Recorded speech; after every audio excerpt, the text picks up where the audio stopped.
Olá, amorzinhos! No vídeo de hoje eu vou atualizar vocês sobre a minha situação com a síndrome dos ovários policísticos, a SOP. Lembrando que ter ovários policísticos é uma coisa e você ter a síndrome dos ovários policísticos, ou seja, você ter toda aquela junção de sintomas que causam efeitos no seu organismo, é outra. Tá bom? Eu quero falar sobre esse tema porque surgiram muitas dúvidas depois que eu apareci lá no programa da TV Aparecida. Eu fui pra Aparecida para participar de um programa, do programa Manhã Leve, falando sobre ovário policístico. Teve um médico, tiramos dúvidas de vocês, foi bem legal. Então se você ainda não assistiu, eu vou deixar o link aqui na descrição. E os vlogs que eu fiz dessa viagem aqui no cardzinho, tá bom? Eu descobri a síndrome do ovário policístico quando eu tinha lá pelos meus 18 anos. Eu menstruei com 14 anos e nós corremos atrás de um médico, eu e minha mãe, porque eu sempre senti muita cólica. Parecia que a cada ano as cólicas iam ficando mais fortes. Eu tava num momento que assim, quando eu menstruava eu não saía de casa, porque eu ficava deitada na cama, encolhida de cólica, e eu tomava remédio e tipo, diminuía, mas não resolvia a situação. A minha menstruação era extremamente irregular. Nessa época eu já tava obesa, então assim, né, juntava uma coisa com outra, era meio complicado. E fora isso, eu tava começando com uma questão de ficar pré-diabética, né, eu comia muito mal e tal, então eram algumas questões, alguns sintomas, né, que nos levaram à ginecologista. Lá nós fizemos uma transvaginal, que é um exame que coloca uma camerazinha dentro de você, dentro da sua vagina, pra poder ver ali a situação da sua vagina, do seu útero e tal. E além disso, eu fiz uma ultrassonografia também. Ambos os exames mostraram que eu tinha ovários policísticos. E então, observando os meus sintomas, a minha médica me diagnosticou com síndrome dos ovários policísticos. Importante falar que eu também fiz um exame de sangue pra ver a glicose e alguns outros hormônios também. Quando nós descobrimos a síndrome, ela disse que os cistos estavam num tamanho considerável. E aí nós entramos com glifage por conta da minha questão com a glicose. E nós também entramos com anticoncepcional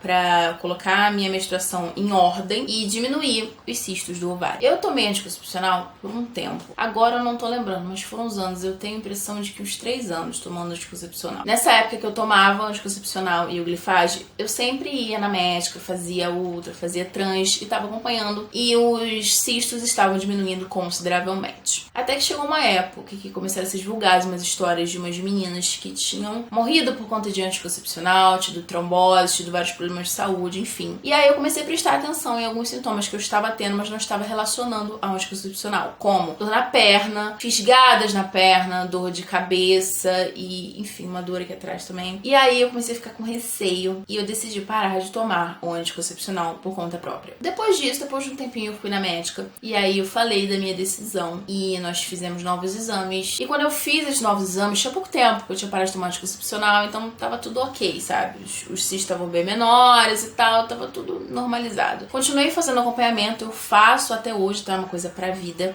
Só que eu continuei o tratamento só com glifage pra manter a minha glicemia. Porque quando você tem o síndrome dos ovários policísticos, você tem mais tendência a ficar obesa e ter obesidade central aqui da barriga. Você tem mais tendência a ficar diabética, porque a sua glicemia não fica ali certinha. Não é todo mundo que tem problema com a glicemia que tem que tomar glifage, tá? São só algumas pessoas, por isso que você tem que ir no médico e fazer os exames pra ver se você tem essa questão com a glicose. E pra mim não era uma questão engravidar, querer engravidar, mas a minha médica explicou que quando eu quisesse, seria bom nós entrarmos de novo com o anticoncepcional pra colocar o ciclo em dia, se ele não estivesse, pra que aí eu pudesse, né, fazer ali o meu planejamento pra então engravidar. Desde então eu não tomo mais anticoncepcional. O que aconteceu foi, chegou um momento em que eu fui fazer o exame e os cistos tinham crescido. Eles não estavam mais pequenininhos, né, menores do que quando eu comecei com a síndrome, porque eu tava tomando um anticoncepcional antes. E aí eu parei, depois de um tempão, eu fiz o exame e eles tinham aumentado um pouco. Desde então a gente segue acompanhando e agora eles estão estáveis, tipo, não estão aumentando nem diminuindo, então a mesma coisa. Quando eu parei de tomar o anticoncepcional, a minha menstruação não veio mais e eu tive que entrar com um hormônio que foi o Farlotal,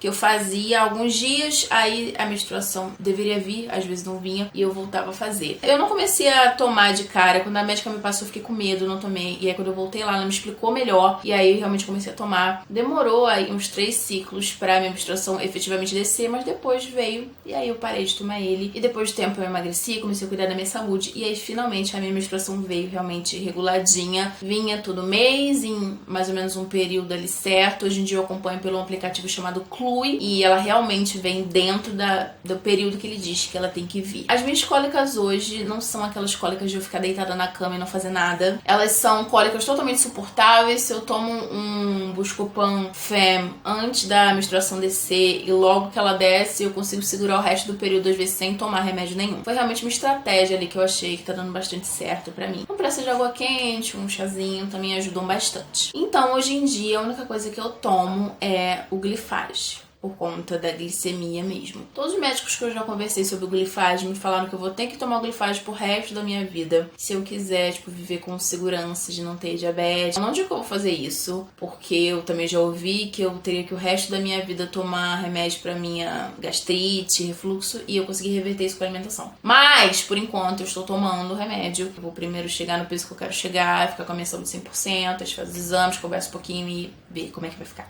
Tá bom? É importante dizer, quando eu tomava anticoncepcional, era um assim bem específico pra função. Era o Elaniciclo, que é com um pouquinho hormônio. Então não dava nem pra confiar nele, tipo, pra não engravidar, sabe? Tanto que eu nunca confiei. Então é isso, amorzinhos. Eu acho que esse vídeo serviu pra sanar algumas das dúvidas de vocês. Porém, se vocês tiverem alguma outra dúvida, é só deixar aqui nos comentários que eu vou ficar de olho. Se você gostou desse vídeo, dê o seu joinha. E se você gosta de assuntos assim relacionados à saúde e tal, se inscreve aqui no canal, porque de vez em quando a gente tem uns videozinhos assim. Então é isso, amorzinhos. Muitos beijos.